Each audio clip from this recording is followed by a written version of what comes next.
welcome back to Cadence RC. Hey, so today I'm doing a little bit of testing. So I got out last weekend and raced my Typhon 3S that I've shown you guys before, and I actually was fighting for the win, and so I'm getting close. I'm getting that car kind of figured out. Changed some the shock fluids. The diff fluids seem to be fine. So I stuck with the stock weights on that, which I think was, I want to say stock weight on that is like, it's pretty light, 15, and then 47.5 and 60 for the shocks, 47.5 in the front as far as the shock oil. But yeah, so anyway, got a chance to do some running. They made a couple of changes to the track this week, and so I'm out to do a little bit of testing. I'm going to test a couple of things. I've been running the car at 75% on the radio. I'm going to try running it at 100%, so I actually turned down the attack on the motor, and we'll see if that kind of can blend to get a little bit more top speed out of it. Because so if you look at at this big tabletop, I can just barely clear it. If I get the whole section, I can just barely clear the tabletop. It'd be nice to have a little bit more there, so I want to do some testing there. And then I think the big differentiator between like the top expert guys and everybody else is this triple section. So you come across, you got your first straightaway, come around, come over this little, this is the part they changed where they added these whoops. Come over this little step, you come around, you hit this triple. Most of us are doubling that.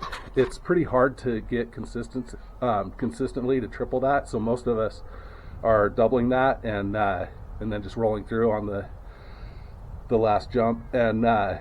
And I'm gonna do some practice today and see if I can, I know I just need to get down my braking timing and see if I can get where I can do that.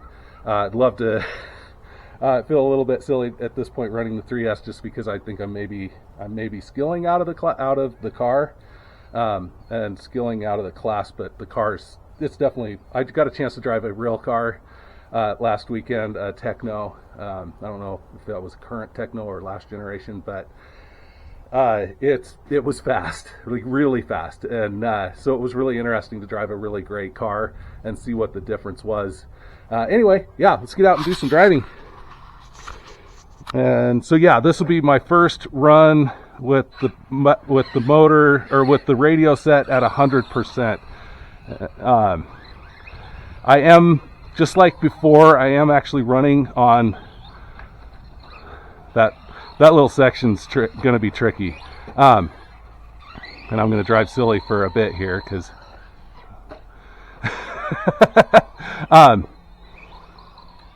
I did change this thing up to 100%. Wow, there's a lot more available. So like I said, I changed the I'm trying to think of what you call that, but basically the attack on the motor, how hard the motor hits, and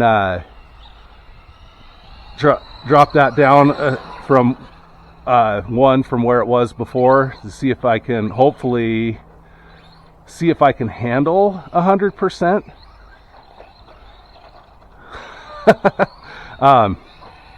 So it's probably going to take me a bit to come to terms. So see, that's kind of what we've been doing. I actually overjumped that a bit.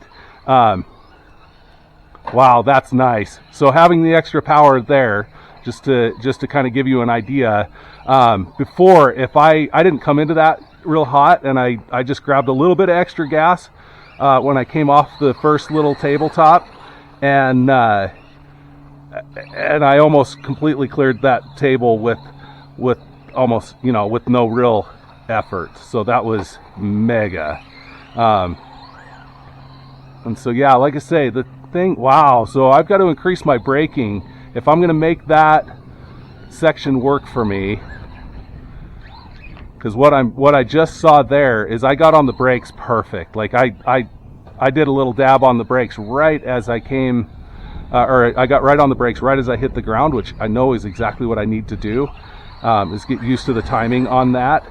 And man, these slicks are not, this is going to be a rough test today.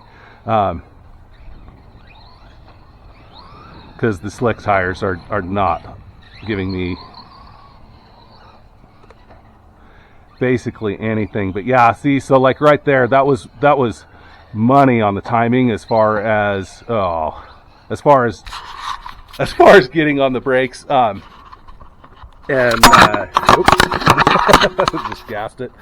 Just trying to get back so you can, since I just crashed. Anyway, yeah, that's going to be interesting. I wish I had brought a broom because I would do some sweeping, because the conditions are probably, it's actually pretty cold here today. It's only like 64 degrees this morning. And, you know, the car, I have the shock fluids are set up for, you know, much higher temperature. And, so that'll be something. So yeah, just to show you what I'm running on. I think these, what are these tires? Just, they're good tires. They are, I still can't read it. Come on. Proline.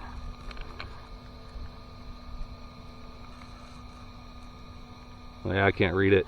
Anyway, yeah, they're definitely some good tires, but just completely wasted. I'm gonna pause for a sec, climb back up the stairs.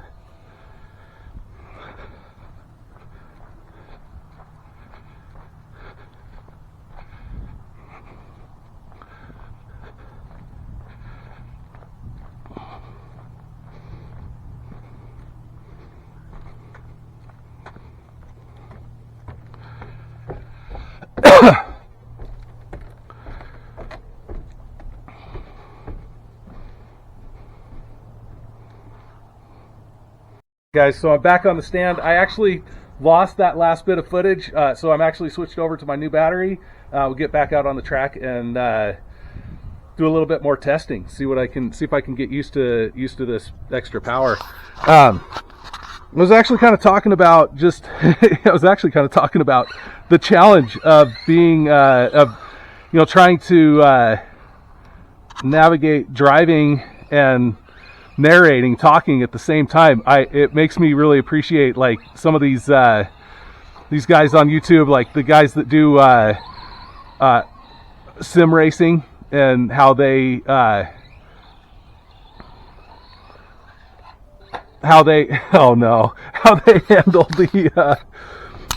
the cars, or handle driving and narrating at the same time. That's funny.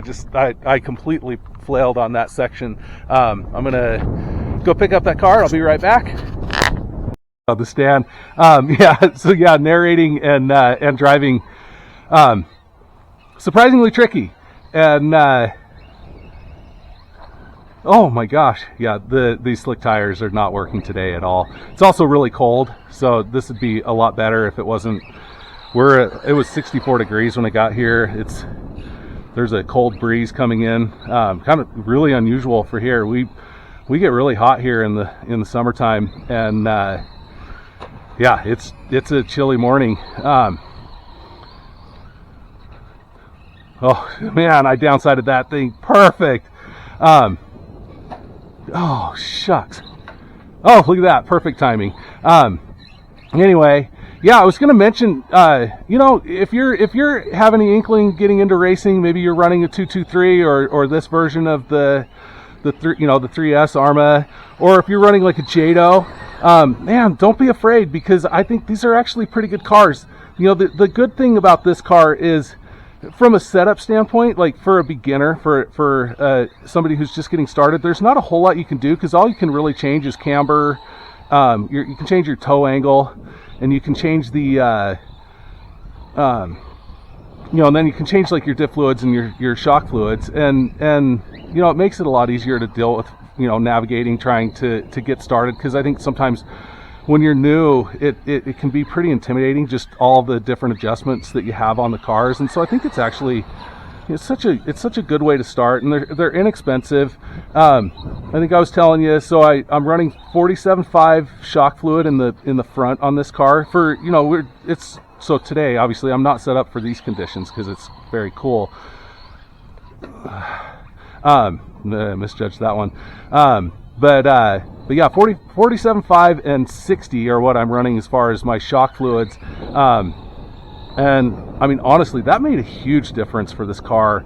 And so I'm able to run, man, I'm having a hard time. It actually got windy, so wind obviously affects these cars a lot.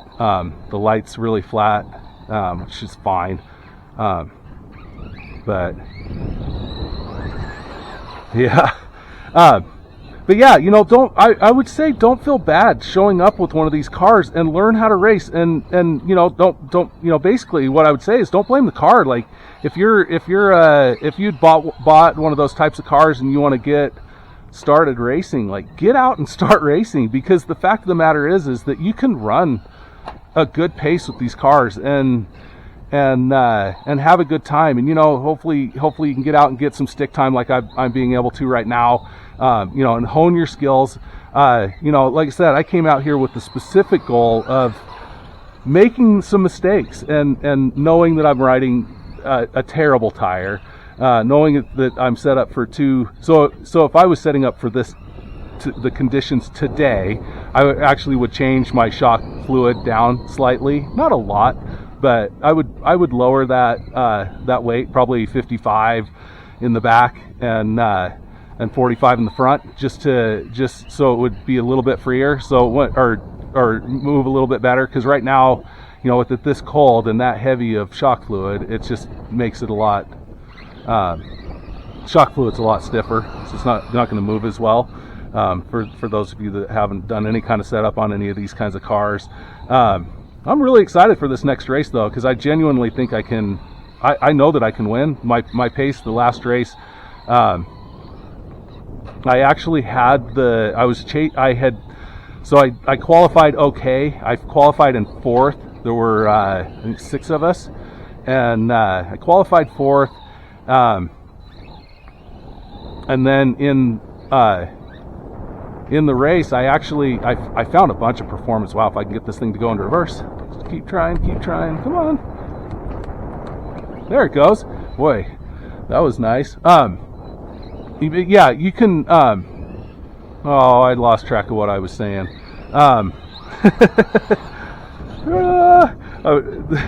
Try moving over a little bit here. This is going to mess me up so bad. And this wind is such a problem. But yeah, you know, getting out and racing and I was talking about getting out and racing and how excited I am, because what I'm finding, is yeah, you can run this. You can run these cars. I was chasing for the win when I actually just had a bad, unfortunate mishap, and I ended up in turtle mode.